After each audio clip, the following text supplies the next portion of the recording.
बच्चों video pause करके questions पढ़ लेना।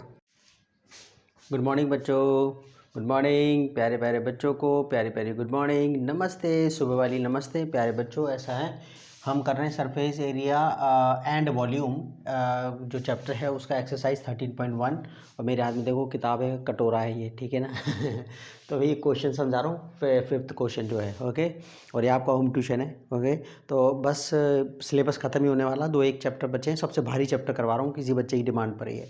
अच्छा ऐसा है कि ये इसमें जो है ना, ये जो एग्ज़ाम ये क्वेश्चन 5 जो है ना, वो आप ये इससे पहले वाला जो क्वेश्चन 4 है वो भी बिल्कुल वैसा ही है। और एग्जाम्पल 2 जो है पेज नंबर 242 पर, 242 पेज पर, नहीं 240, हाँ 242 पेज पर वो तो एग्जाम्पल 2, तो आप समझ गए एग्जाम्पल 2 242 पेज पर। और क्वेश्चन 4 और क्वेश्चन 5 बिल्कुल वही क्वेश्चन है, कंसेप्ट वाले क्वेश्चन है। तो इस क्वेश्चन में क्या दे रखा है कि भाई ऐसा एक क्यूब है, जैसे लूडो खेलते हैं ना वो क्यूब, तो उस पर जो है ना एक क्यूब है, क्यूब जो है उस पर एक कटोरा रखा हुआ है, यानी कि वो ऐसा सॉलिड बना हुआ है जैसे क्यूब पर आपने कोई हेमिस्फेयर रख दिया, ये ऐसे करके इस ढंग से। अच्छा वो कह रहा है कि आप जो है ना, और इसमें जो है इसका diameter of the L of the hemisphere is equal to the edge of the cube.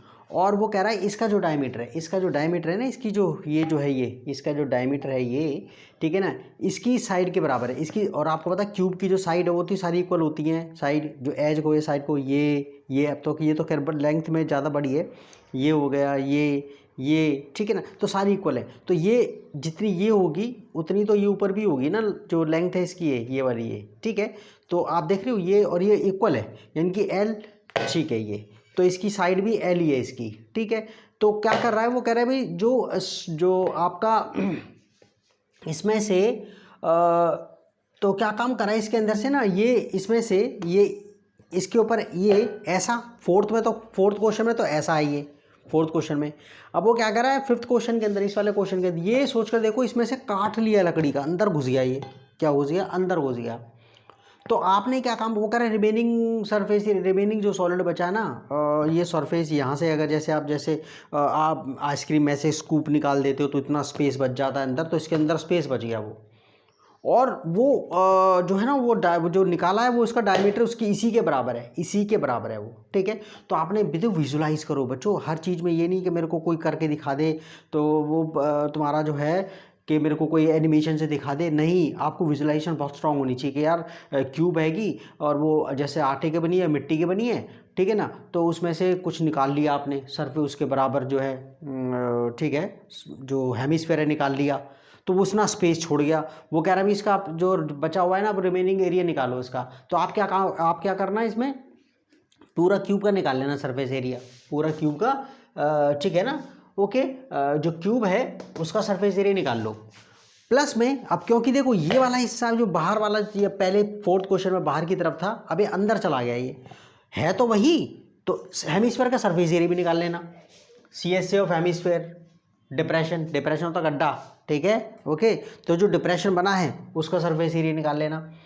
Plus और क्योंकि अब जो है ना, क्योंकि देखो जैसे करके अब ये फोर्थ वाले क्वेश्चन में क्या था, जैसे इस पे लगा हुआ था तो इसने कवर कर लिया था, तो आपने क्या कर दिया था, ये सर्कुलर एरिया माइनस कर दिया था, ये वाला सर्कुलर एरिया माइनस कर दिया था।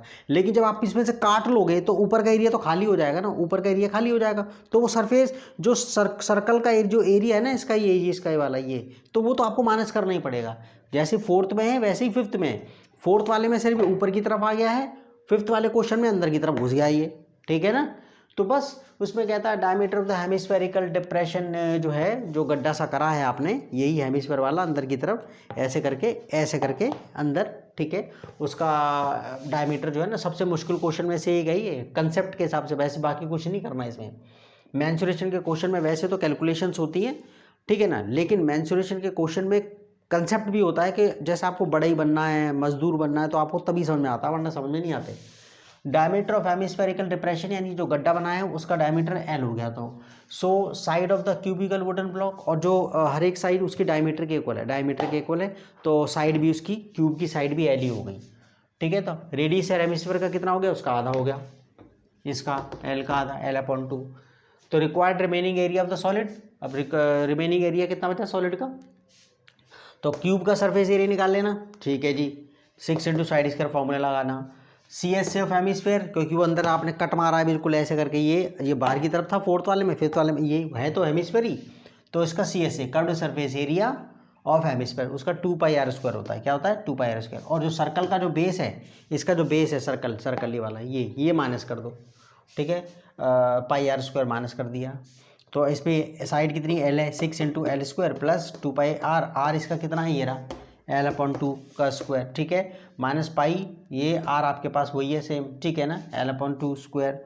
अब आपके पास 6 एल स्क्वायर हो गया प्लस, अब जरा देखो इसको ना, ये इसमें से माइनस हो गया, तो आप हो गए ये कैसे माइनस हो गया भाई, आप ये बताओ ना, सोच कर देखो, 2 एक्स स्क्वायर में से एक एक्स स्क्वायर गया, तो आपके पास क्या बचता है, एक्स स्क्वायर नहीं बचता, तो ये भी तो आपके पास 2 पाई एल अपॉन 2 का square minus pi L upon 2 का स्क्वायर में से क्या बचेगा, एक बचेगा ना, दैट्स ऑल, ठीक है ना, ओके। तो यहाँ पर ये तो पाई एल अपॉन 2 का स्क्वायर बच गया। अच्छा, अब आपने क्या काम करा, 6 L square plus pi upon L square into L square upon 4। अब जो आंसर दे रखा है ना, वो आगे थोड़ा अजीब सा दे रखा है, लेकिन एनसीईआरटी के हिसाब से मत, ये नहीं कि आंसर मेरे को बिल्कुल वो चाहिए, मेरा उसकी तरह नहीं मिल रहा, कुछ बच्चे होते हैं ना टेंशन, ठीक है। तो यहाँ पर हम इसको जैसे एनसीईआरटी में वही करते हैं। अच्छा देखो, इसके अंदर इसके अंदर एल स्क्वायर कॉमन जा रहा है, एल स्क्वायर कॉमन जा रहा है, ठीक है ना, एल स्क्वायर कॉमन जा रहा है, तो इसके अंदर क्या बचा, 24, ठीक है, और ये पाई, दैट्स ऑल, और ये नीचे इसमें आपका ये नीचे ये, ठीक है, ये इसमें 4 ये रहा, ठीक है, 4 ये रहा ना, देख रहे हो मैंने से सिर्फ इसमें एल स्क्वायर कॉमन लिया, ये 24 बच गया और ये पाई बच गया। अच्छा, इसमें अब मैं क्या काम करूँ, इसके अंदर आपको पता है कि ये जो है ये इसके नीचे ये जो है ना, ये आपका इसके अंदर ये देखो, अब इसने क्या काम करा है इसके अंदर, यहाँ पर मैं आपको पता है कि ये जो 24 ये 4 है, इसके नीचे भी आएगा और ये पाई के नीचे भी आएगा, डाउट तो नहीं है भाई, एलसीएम लिया तो एलसीएम लेकर के फिर वही चीज़ आ जाएगी ना। अच्छा, अब आप क्या काम करते हैं इसके अंदर, ये एल स्क्वायर, ठीक है, अब आपके पास जो है ये, अच्छा ये आपके पास यहाँ पर हमारे पास ये आंसर क्या है इसके अंदर, ये L 1/4 L square pi plus 24, ठीक है, तो 4 कॉमन ही ले लो, आ गया बस, दैट्स ऑल, तुम्हारा जो है ना ये ये 4 आ गया ना कॉमन, कुछ करने की जरूरत नहीं है, तो हो गया, दैट्स ऑल, ठीक है।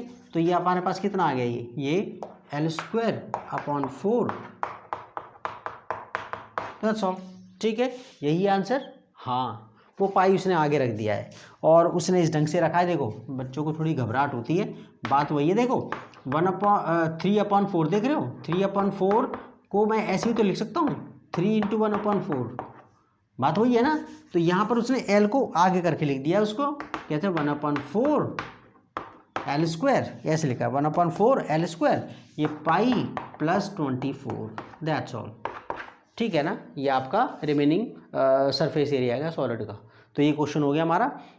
और अभी तो फिर ये करके भी दिखाऊंगा ये जो है ना, तो मेरे को अभी अब इसके बाद जो है ना ये अब इतने मुश्किल वाला क्वेश्चन नहीं, कटर हो गया उसके अंदर हो गया, हाँ वो जो 8th क्वेश्चन है वो फिर वैसा ही है तकरीबन, लेकिन इतना बुरा नहीं है, क्योंकि इसमें क्यूब वाले में प्रॉब्लम क्रिएट होती है थोड़ी सी बच्चों के लिए। तो दूसरा एग्जाम्पल यानी कि 242 पेज पर सेकेंड एग्जाम्पल और क्वेश्चन 4 और 5, ओके बच्चे आपके हो गए। Okay bye bye, see you next video. मैंने आटा वाटा निकाल रखा है, उसमें एक बार को और फिर बताऊंगा मेरा क्वेश्चन ये, ठीक है। Bye bye, see you. अगर समझ में नहीं आया तो एक बार को फिर मेरे को बता देना कि कमेंट वगैरह में लिख देना समझ में नहीं आया तो। Okay bye bye, see you.